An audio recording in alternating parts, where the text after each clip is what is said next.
What is your favorite part of the animation process? Oh, because I've done theater, probably the voice part, working with the live actors, and when you first get a scene back from an animator, and you're like, wow, I never thought of it that way. You're blown away by a performance. It's really overwhelming.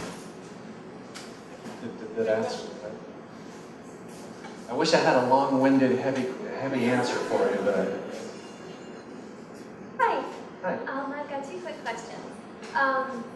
Let's see if I can remember them. The first one, I know you're doing a lot of work with Imagineering, of course.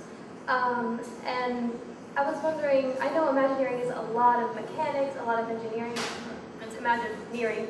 So are there many opportunities for artists to get into that, or is it sort of an obscure aim?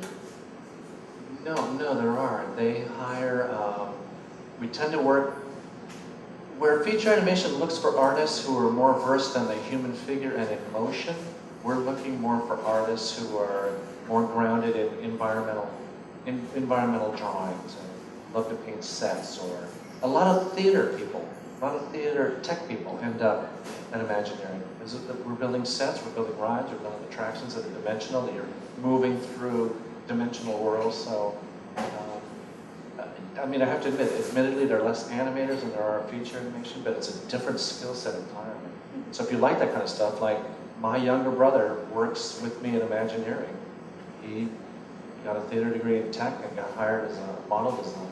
So anyway, no, there's a lot of opportunities. Awesome. Yeah, I'm glad George brought that up. His family, you guys are kind of the Incredibles of Imagineering. Isn't it you, your brother, your daughter? My daughter works in Imagineering. My sister-in-law's in feature animation. It's kinky, frankly. It's like, I have no idea how we all ended up there. That's awesome. And the second question, I'm assuming you probably know about the documentary that Don Hahn did, Waking Sleeping Beauty.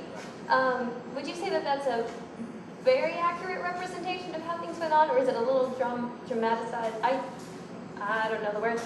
Is it pretty accurate? It was pretty accurate. Okay. It was pretty believable and true to. It was like a golden period of time, and I think it really captured it. They did a nice job. Thank you very much. Yeah, you're welcome. Did you ask this question? I have a great question on it about, there's some kind of prank letter about the basil of Baker Street? Yeah, I was just wondering if you might have known the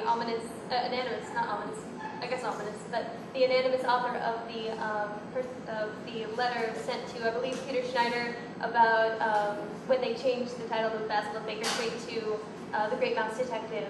There was a whole debacle about, well, let's change Cinderella to the girl with the see-through shoes and whatnot. I don't know.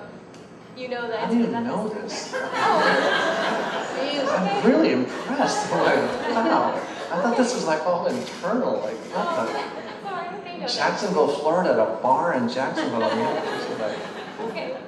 Yeah, the animators, we flipped. We were like, it was Basil of Baker Street was the movie. That was the title of the movie. It was set in London. It was, you know, mice pretending to be Sherlock Holmes, and the studio, played by their rules, decided to name it The Great Mouse Detective. We were like,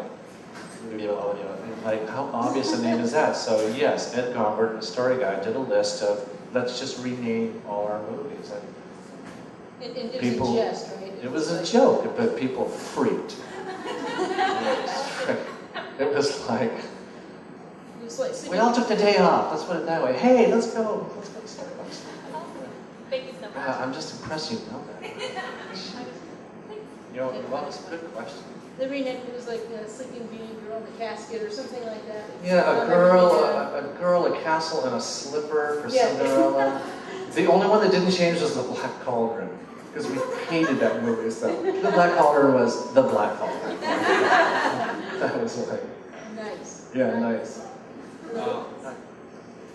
Is there any you were talking about the where people would send you their demo reels and how you guys I think hire by happiness or whatever, where you guys would like tell jokes and see if they caught on to it or whatever.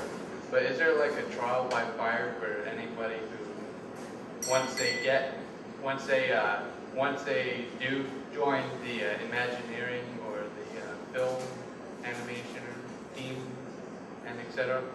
Yeah. You're hired for like generally 3 months or 6 months. It's an indeterminate period of time. And it's like a trial period. It's like any job that you take. And you're, at the end of that time, you're evaluated and make a decision to stay on. It didn't work out. Absolutely. That's a good question. If you guys want to say your name before you ask the question, that'd be great. Hi. Hi. I'm Jamie, and my question is, earlier you were talking about how there's a complete transition from hand drawing animation to the CGI and 3D animation. Do you think that it will ever come back, or is it dead? Because I've never animated 3D before, and I think I probably suck at it, so. God, you guys know. That's good hard questions. Personally, I think it's going to be like, you know what stop motion is? You know what stop motion. That it's going to be a niche in the animation business. That it will be. You just can't build these dimensional worlds that. It's really hard to compare. I think the vocabulary of vision has changed. That, like, people your age, you probably have games, you probably have a setup at home and stuff. You're looking at things that are much more dimensional, and 2D just, I don't know how to put it. Again, this is very my bias and my opinion. I think it will only be for certain projects where it lends itself. Like the Japanese director Miyazaki, I don't know if you know Totoro or Castle, and I don't think those could be done in CG. They don't lend themselves, his graphic style doesn't lend itself, but I think it's going to be smaller and smaller part of the animation business. I could be wrong. Thank you. Yeah, you're welcome. Good question. Good question. Hey, my name is Rochelle. Hi. I grew up mostly doing traditional art, like watercolors and graphite. I never really did any character development or animation. I'm trying to find my place in the art field. Like, I feel like I'm more graphic. I love creating a feeling and colors and shapes, putting shapes together. And the drawing and the subject matter is more of a secondary thing to add in. And I was just wondering, like, is there a place for me? I don't know where I fit in. And I don't know if I am into typography to do more graphic design. I was just wondering if you could help. I hate to break this to you. You really have to have a grounding in the human figure to work at this studio, because we're a company that I think Disney is Disney because it creates believable characters, from Mickey Mouse to Goofy to Brave to that human beings fall in love with and identify with, and it's our strength. So I frankly think the work that you're doing is probably better suited for graphic art, like my daughter wanted to work at Starbucks. She loved the graphics coming out of that division. From what you're describing, you should probably think about something like that. And I don't mean that in a bad way. Oh, That's a that's fine. fantastic place that's a great company to work for.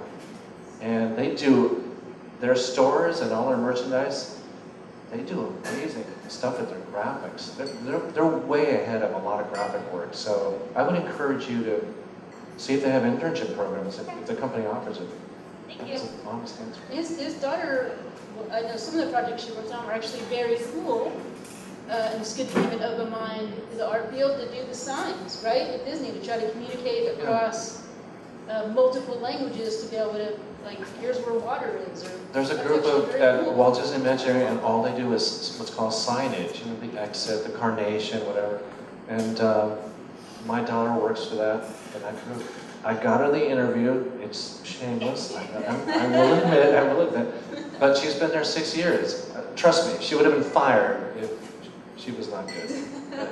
We don't keep people just because they're related to other people. That just doesn't happen.